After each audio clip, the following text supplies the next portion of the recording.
Bien, on continue. Bonjour et bienvenue sur l'espace dédié au site mécaniqueuniverselle.net. Le site qui essaie de démontrer que l'humanité évolue vers son ultime perfection. Nous construisons le paradis pour nos futurs descendants. Alors il faudra quelques siècles encore d'évolution, mais c'est selon moi notre destinée. Voilà, donc ça c'est la base de la théorie que je défends et que vous pouvez lire sur mécaniqueuniverselle.net ou retrouver sur cet espace YouTube où je fais des vidéos depuis de nombreuses années maintenant. Alors, je vais reprendre l'écoute de l'émission Avec Philosophie consacrée à quoi bon espérer, c'était en 2023, l'épisode 4, croire en la croissance avec les pragmatistes. Et les pragmatistes, surtout dont on parle, c'est John Dewey. Et donc c'est la 5e vidéo, je lance et puis je commente et surtout ça me permet d'essayer de préciser surtout ma théorie, mais en même temps de découvrir un philosophe que je n'ai jamais lu, un penseur que je n'ai jamais lu, et puis commenté par des maîtres de conférences, par des professeurs, par Julie Arnaud là et Artaud Charpentier, de façon magistrale et simple et claire, et c'est un régal d'apprendre en même temps à travers ces émissions. Voilà, alors donc je lance et puis on y va. Chose pour nos descendants plutôt que de sortir de l'histoire du temps, cela modifie la manière dont on conçoit l'utilité de la philosophie. Et à l'époque platonicienne et théiste, le but de la philosophie était de vous sortir de ce pétrin pour vous emmener dans un endroit meilleur, le royaume des idées platoniciennes, la vie connective, ou quelque chose de cette sorte. Et la réaction contre cette quête grecque chrétienne de la béatitude par l'union avec un ordre naturel est de dire qu'il n'y a pas d'ordre naturel, mais qu'il y a la possibilité d'une vie meilleure pour nos arrière petits-enfants, ce qui est suffisant pour vous donner, vous avez tout le sens ou l'inspiration ou quoi que ce soit d'autre dont vous ayez besoin.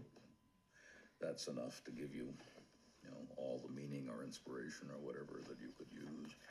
C'était donc le philosophe Richard Rorty dans le documentaire, la série documentaire Of Beauty and Consolation de 2000. Richard Rorty, on peut le caractériser comme néopragmatisme. Je parle sous votre compagnie. Voilà, alors justement dans ce qu'on vient d'entendre, apparemment il y a la réflexion d'aller vers la béatitude, d'aller vers l'extase, d'aller vers cet état de perfection, c'est pas encore un point de recherche des chercheurs en philosophie il y en a très peu, peut-être il y en a quelques-uns qui s'intéressent à ça, ça serait intéressant de les connaître. On m'a parlé de quelques penseurs américains justement qui s'intéresseraient de nouveau à une vision téléologique des choses, à une réflexion téléologique. Mais là, apparemment, c'est pas le cas. Il est l'auteur, en 1995, d'un ouvrage dont le titre résonne particulièrement avec notre thème, L'espoir au lieu du savoir, introduction au pragmatisme. On retrouve bien dans ce que nous venons d'entendre ce refus de la fixité, l'opposition entre... Alors, voilà, c'est ça. Est-ce que l'espoir, c'est... À mon sens, l'espoir, il ne peut se concrétiser réellement que si on voit la finalité de ce pourquoi l'humanité est apparue dans le vivant et dans la création et dans l'univers. Pourquoi il y a l'humanité, pourquoi nous sommes présents, quel est notre sens, notre rôle, pourquoi nous avons cette conscience, pourquoi nous avons la possibilité d'accéder à un esprit complètement libre qui est l'état d'éveil, pourquoi il y a tout ça dans l'humanité. Voilà. le pragmatisme et, alors ici c'était pas Aristote, mais c'est le platonisme, mais on voit aussi une autre idée, cette idée d'une croissance qui semble là indéfinie, puisqu'il dit finalement ce que vous avez essayé de nous expliquer, Julie Arnaud et Artaud Charpentier, cette interaction de l'individu et de son milieu semble avoir une extension temporelle indéfinie. La croissance, ça ne s'arrête jamais, c'est comme ça qu'il faut l'entendre. Je vous vois hocher de la tête, Julie Arnaud. Oui, d'une certaine manière, parce que tant que les conditions évolueront, l'individu aura à évoluer, sinon...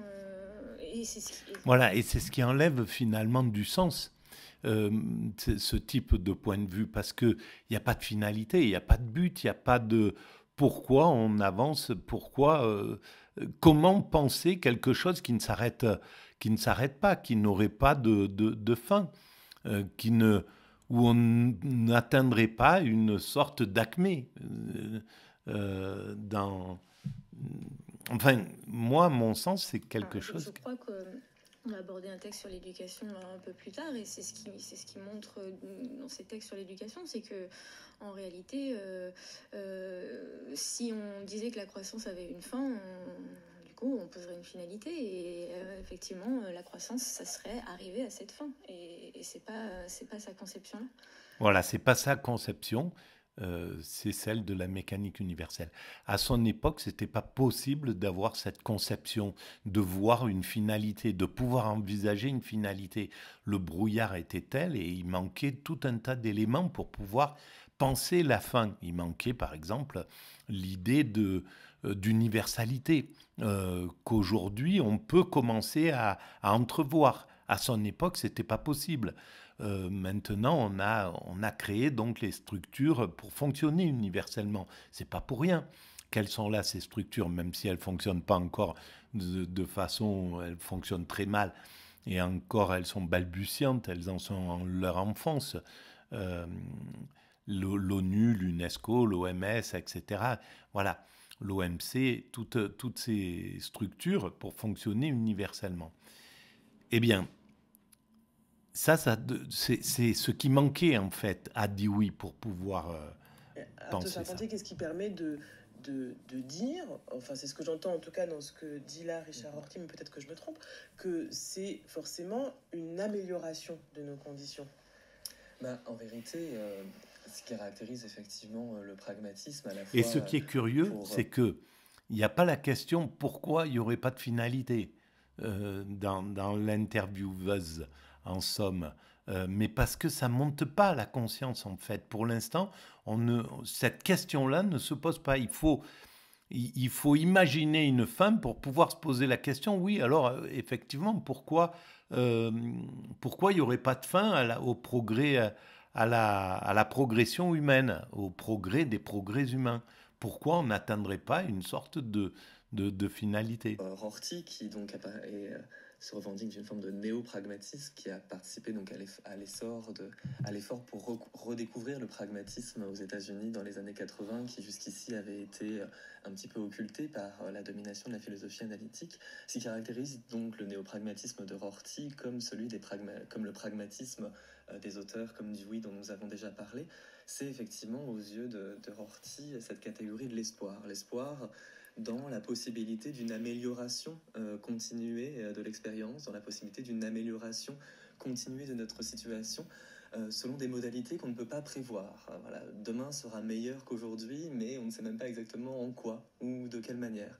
En tout cas, c'est l'espoir qui anime les pragmatismes, mais qui est de l'ordre d'une possibilité, évidemment, puisque absolument rien ne garantit cette amélioration continue de l'expérience. D'où le terme... Elle ne pourra avoir lieu que si on y travaille effectivement, que si on s'engage collectivement dans un effort pour faire advenir ce meilleur. Mais rien n'est garanti. On retrouve ce que l'on disait tout à l'heure. L'expérience humaine, elle est tissée aussi bien de ses réussites qui peuvent être évaluées comme des améliorations, mais aussi de ses échecs inéluctables. Et les pragmatistes étaient toujours soucieux de penser l'un avec l'autre. Certes, l'espoir dans la possibilité d'une amélioration continuée de l'expérience qui fait un avec l'idéal de la croissance, mais la lucidité aussi constante sur le fait que cette amélioration n'est jamais garantie et qu'il faut y travailler. Ça y est, je viens de comprendre pourquoi le mot espoir me dérangeait en fait. Pourquoi il me dérange? Parce qu'en réalité, c'est la différence, c'est-à-dire entre les pragmatistes et la mécanique universelle. L'espoir, c'est quelque chose qui n'analyse pas. Voilà.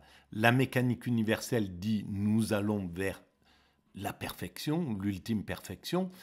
Voilà pourquoi, de façon pragmatique, parce que nous étions là, que si on trace une ligne d'évolution jusqu'à là, si on continue à faire évoluer les 3 grands pas, points de l'humanité, maîtrise progressive du comportement, de l'environnement, du questionnement, on atteindra cet état-là. Donc c'est plus au niveau de l'espoir, c'est au niveau de la prospective que la mécanique universelle se positionne.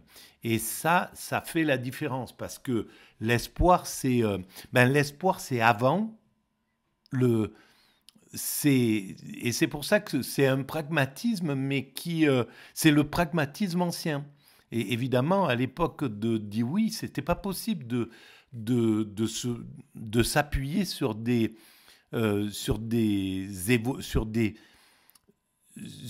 exemples d'évolution, sur des points de l'évolution qui peuvent donner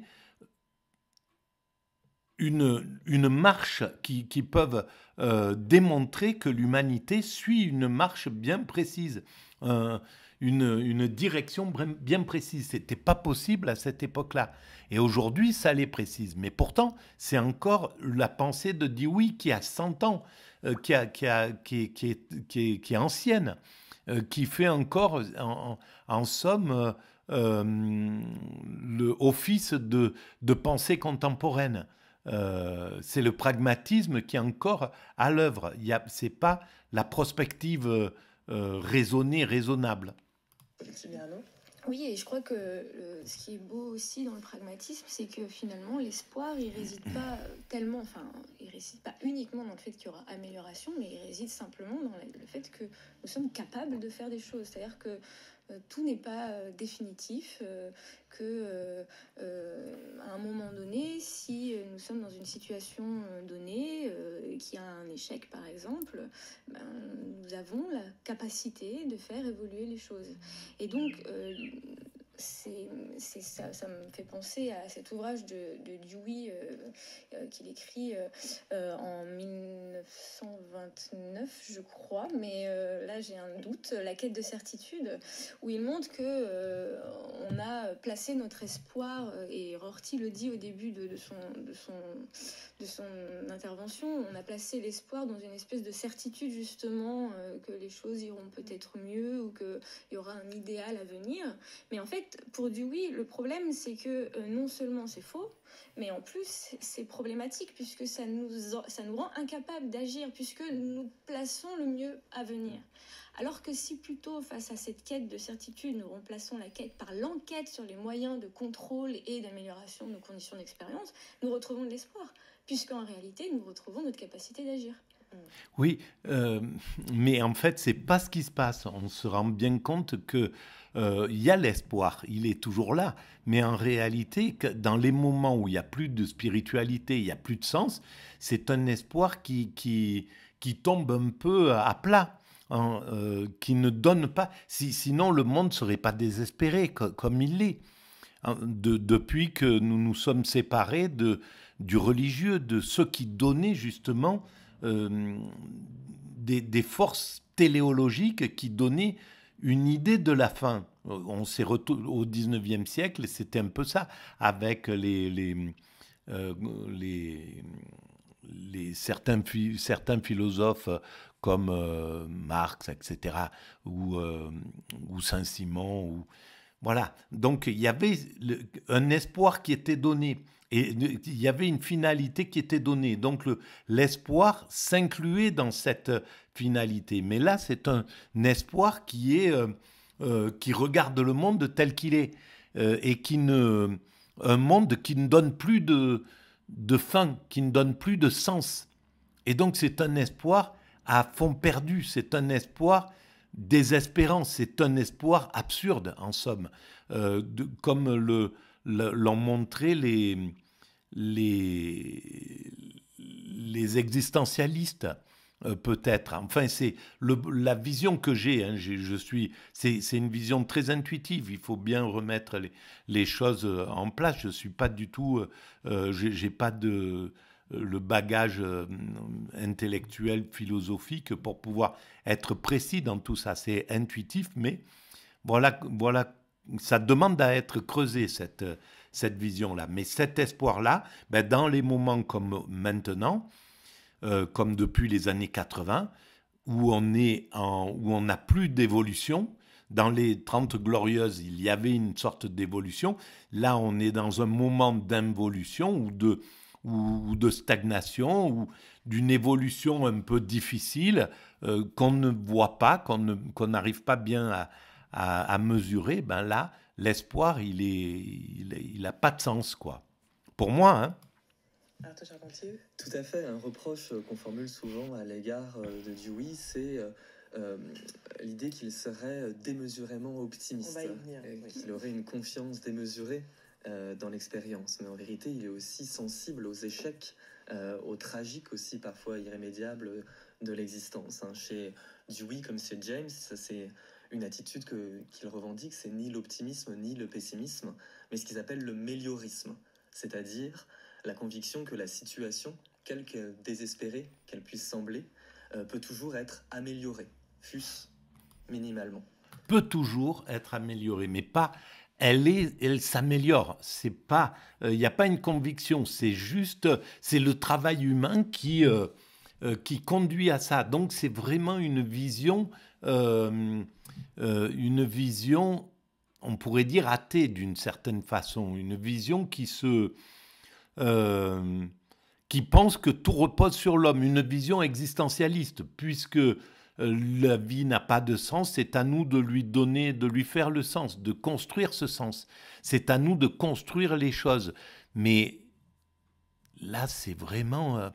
il y a quelque chose de narcissique qui, au final, c'est-à-dire de toute puissance. C'est typique, ça me paraît vraiment être typique de la pensée américaine, qui, même s'ils disent Dieu est présent dans tout ce qu'on fait, en réalité, ils n'y croient pas. Ils pensent que tout passe par l'activité et que c'est l'homme qui est tout puissant, qu'en définitive, c'est lui qui décide. Donc, il est plus puissant que l'univers qui a été créé, en réalité. Et donc, ça veut dire qu'ils pensent, ce type de pensée pense que l'univers n'a pas de sens à l'origine, que le sens, c'est l'homme qui le donne. C'est un sentiment de toute puissance, quelque part. Mais donc une forme, effectivement, d'espérance, mais associée à une conscience aiguë des obstacles qui empêchent ici et maintenant ce développement positif de l'expérience. Et pour Dewey, le méliorisme, par opposition à l'optimisme et le pessimisme, est la seule attitude qui donne un rôle, effectivement, à l'action et à l'enquête et à l'intelligence, puisque, aux yeux de Dewey, l'optimisme, avec sa confiance un petit peu excessive dans la réalisabilité des fins qu'il vise, risque de nous détourner de la nécessité d'enquêter, effectivement, d'examiner notre situation présente et d'examiner les moyens concrets que nous avons pour l'améliorer, mais aussi les obstacles qui font entrave à nos objectifs. Alors ça, c'est très intéressant. Et conduit, selon Dewey, à une forme de passivité face à l'expérience et nous détourne, là encore, de l'urgence d'une situation dans laquelle quelque chose doit être fait. Donc voilà, méliorisme. Comme nous pouvons faire mieux, mais il nous appartient de le faire. Mais comment serait... Bon, bref. Nous sommes en compagnie de Julie Arnaud et d'Artaud Charpentier et nous nous demandons ce matin s'il faut croire en la croissance avec John Dewey.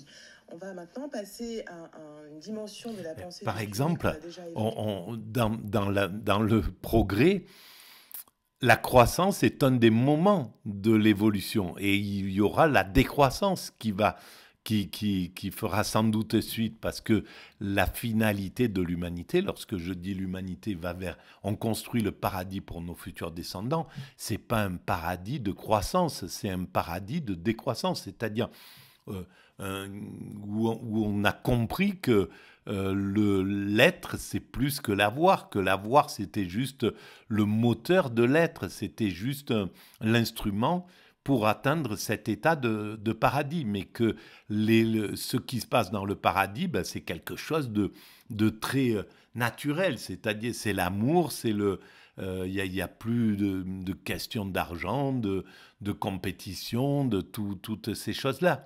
L'humanité aura compris que sa quête, elle est ailleurs, et que ça, c'était pour atteindre cet état de perfection, il fallait passer par la progression, il fallait passer par la croissance. Mais il y aura sans doute, vraisemblablement, une décroissance derrière.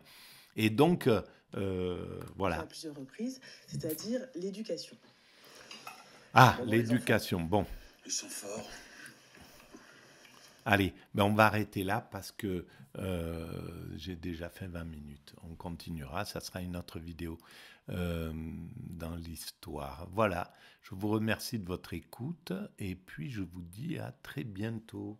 Merci beaucoup.